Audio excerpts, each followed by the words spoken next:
Pantographs were used to decorate glass tableware by acid etching from the late 1800s and all the way up to the 1970s.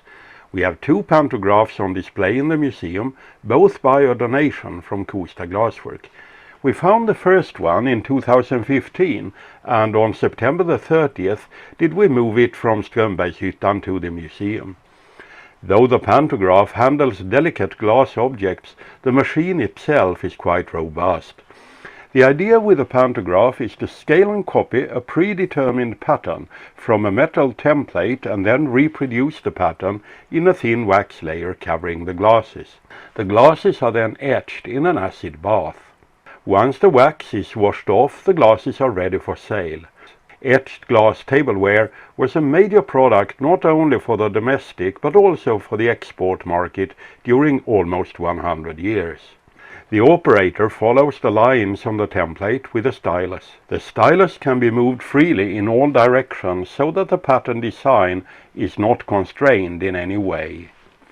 The movement of the stylus can be separated into two major parts. As the stylus is moved along the length of the pantograph, as here, the movement is transferred to a perpendicular movement by an angled guide vane on a trolley. Setting the angle of this guide vane sets the scale of the tangential direction. The sideways motion of the trolley is transferred to beams running along the length of the pantograph.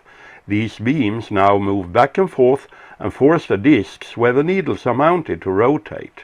These needles are the ones doing the actual drawing in the wax layer. So when the operator moves the stylus along the pantograph length, will the needles rotate around the glasses at a scale that can be set.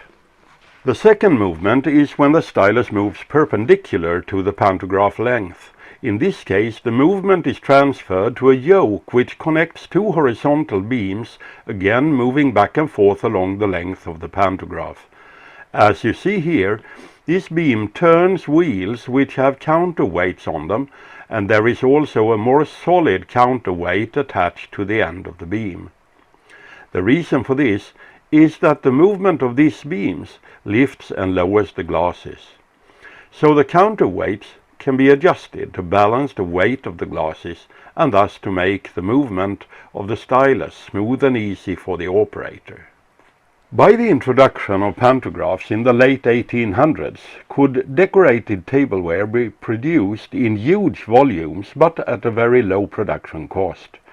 Pantographs were used at very many Swedish glassworks, starting with Geje Myhre in 1880 and ending with a pantograph in Kosta, used until 1985.